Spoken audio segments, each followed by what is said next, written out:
मेथी लच्छी पराठा बनवण्यासाठी मेथी आणि कोथिंबीर बारीक चिरून घ्यायची. दही आपल्याला त्यामध्ये घालायचं.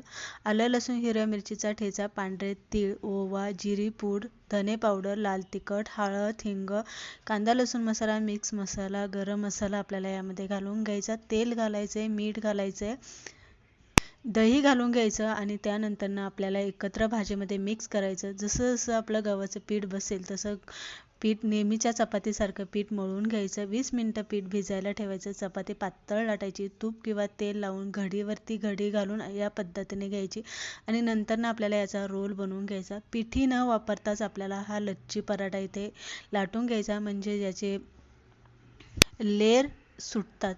त्यानंतर मिडियम गॅसवरती लच्छी पराठा आपल्याला भाजून घ्यायचा. व्यवस्थित खरपूस खमंग आपला लच्छी पराठा इथे बनवून तयार झालेला आहे. दह्याबरोबर किंवा सॉसबरोबर तुम्ही कशाही बरोबर खाऊ शकता.